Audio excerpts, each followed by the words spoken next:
오늘은 누가복음 21장 말씀 통해서 종말의 때를 어떻게 살 것인가 하는 제목으로 같이 은혜 나누겠습니다. 예수님의 말씀은 그대로 이루어지는 줄로 믿습니다. 성경에 말씀하신 예수님의 말씀이 그대로 이루어집니다. 오늘 본문의 32절 말씀 보시기 바랍니다. 내가 진실로 너희에게 말하노니 이 세대가 지나가기 전에 모든 일이 다 이루어지리라. 예수님의 말씀은 지금도 각처에서 성취되고 있습니다. 그 말씀대로 장차 예수님 재림하실 때 대단원의 막이 내려지면서 최종적으로 이 세상에 종말이 올 것입니다.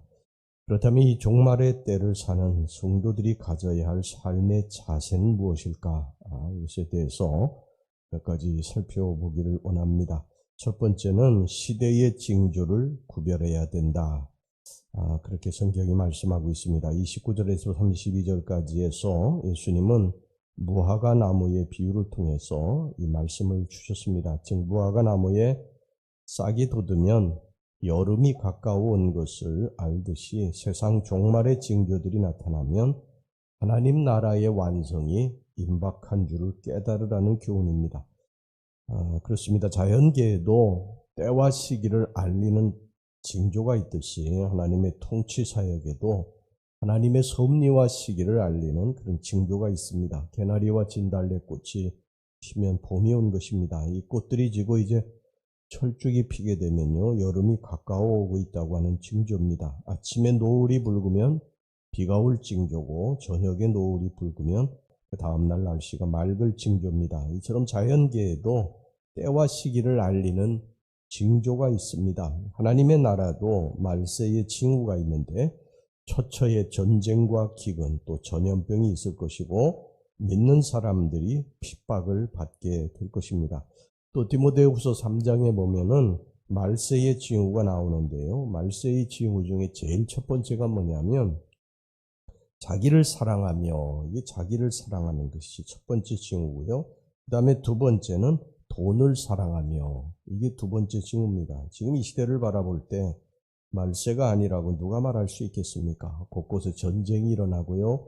또 기근과 홍수가 일어나고 우한 폐렴과 같은 전염병이 곳곳에 창궐을 하고 중동에는 기독교인들이 핍박을 받고 있고 사람들은 이기적이고 자기밖에 모르고 돈을 하나님보다 더 사랑하고 있지 않습니까? 이 징후들을 보면 지금 말세의 때를 우리가 살고 있다고 하는 것을 분명히 알 수가 있습니다.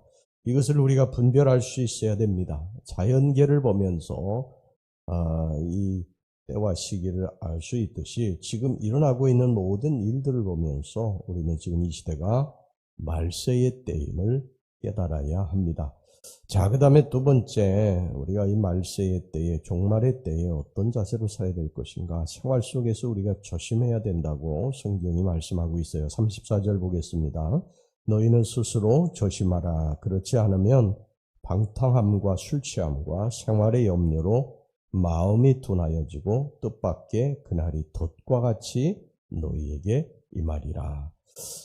그리스도인은 예수님을 영접해서 구속함을 받은 천국 시민이지만 여전히 세상에 발을 딛고 살아가고 있어요. 이 말은 무슨 말이냐면 세상의 유혹과 죄악의 유혹이 늘 우리 성도 주변에 놓여져 있다는 것입니다. 특히 세상 종말이 가까우면 올수록 이 사탄 마귀는 더욱더 강한 활동을 하게 될 것입니다. 그 이유는 뭐냐면 한 영혼이라도 또 지옥에 끌고 가려고 할 것이기 때문입니다. 그래서 우리 예수를 믿는 사람들은 말세의 때에 더욱더 조심해야 되는데 특별히 성경이 말씀하는 것처럼 방탕함, 또 술 취함, 생활의 염려 이런 것으로 마음이 둔하여지지 않도록 조심하라고 권면하고 있습니다. 방탕함이라고 하는 것은 타락의 생활을 말하는 거예요. 죄를 물먹듯이 하는 생활을 말하는 것입니다. 사치와 음란, 더러움과 추함의 생활을 하는 것입니다.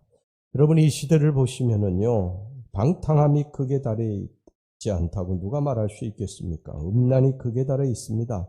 더러운 생활을 하는 사람들이 극에 달해 있어요. 그래서 이 주석가 라일은 위대한 신앙인으로 방탕함에 빠지는 것처럼 큰 죄는 없고 큰 죄에 빠진 자로서 위대한 신앙인도 없다고 그렇게 말을 했습니다. 예수 믿는 사람들도 이 세속화, 이 세속의 물결에 그냥 하염없이 떠밀려가는 사람들이 많이 있어요. 영적 깊은 잠에 빠져 있고요.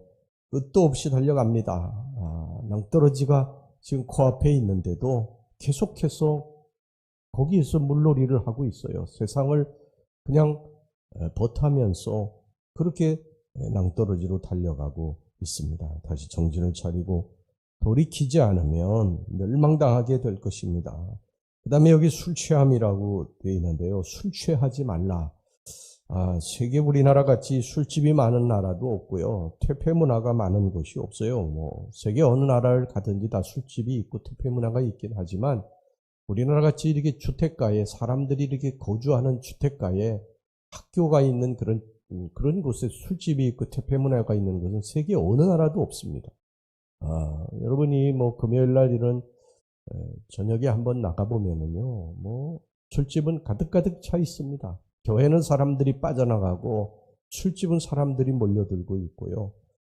이런 것에서 우리는 빠져나와야 됩니다. 우리는 하나님의 성도이기 때문에 그렇습니다. 성도라고 하는 것은 구별된 자들이라는 뜻이에요. 하나님이 구별시켜 놓았다는 것입니다.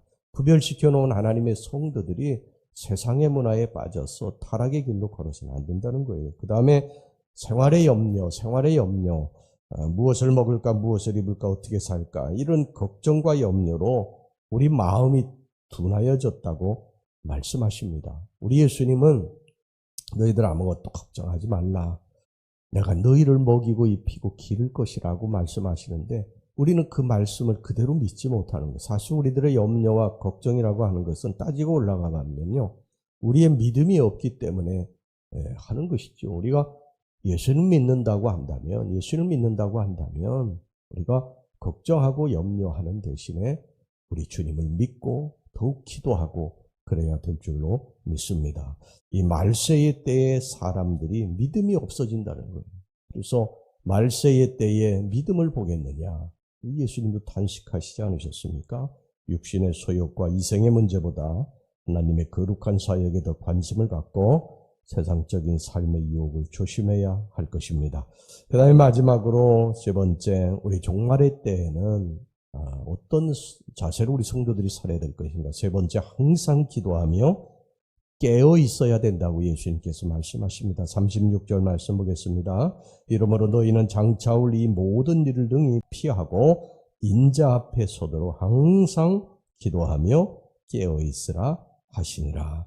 우리에게 죄의 유혹은 항상 앞에 있어요. 기도할 때나 기도하지 않을 때나 죄의 유혹은 항상 우리 앞에 놓여져 있습니다. 그러나 기도할 때는 죄의 유혹을 이겨낼 수 있는 힘이 하나님으로부터 주어집니다. 그러나 기도하지 않을 때에는 죄의 유혹에 넘어갈 수밖에 없습니다. 왜냐하면 그 죄의 유혹의 배후에는 마귀가 있기 때문입니다. 마귀의 힘을 물리치는 것은 우리의 힘으로는 도저히 불가능합니다. 우리가 마귀의 힘을 이길 수 있기 위해서는 전능하신 하나님을 의지해야 됩니다. 그런데 그 힘을 의지하는 것이 바로 기도를 통해서 가능한 거예요.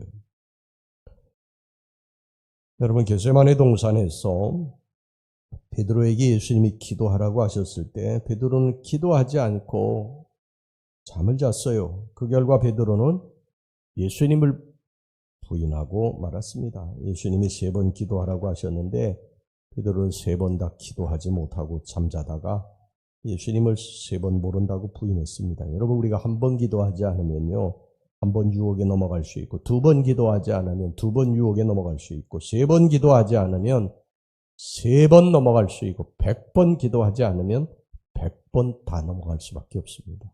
그 미혹의 배후에 사탄 마귀가 있기 때문인 것입니다. 그러므로 우리는 늘 깨어 기도해야 될 줄로 믿습니다. 그래서 예수님의 신부로서 정결함을 지키다가 신랑 되신 우리 예수님 앞에 서야 될 줄로 믿습니다. 기도하겠습니다.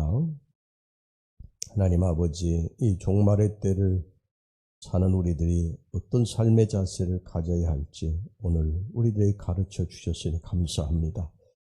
지금 이 종말의 때라고 하는 시대의 징조를 잘 구별할 수 있게 해 주시옵소서. 그리고 생활 속에서 저희들이 살아가면서 근심하고 걱정하지 않게 해주시기를 원합니다. 방탕함, 술 취함, 생활의 염려로 인해서 믿음이 떨어져서 근심하고 염려하지 말고 하나님 의지하고 하나님 믿고 우리들이 평안한 가운데 살아가게 해주시기 원합니다. 항상 깨어 기도하는 우리 성도들이 되게 해주시기를 원합니다. 영적으로 깊은 잠에 빠져 있지 않고 잠에서 깨어나 다시 기도하고 세상을 거스리고 주님의 깃발을 들고 승리할 수 있는 우리 성도들이 되게 주시옵소서. 예수님의 이름으로 기도하옵나이다. 아멘.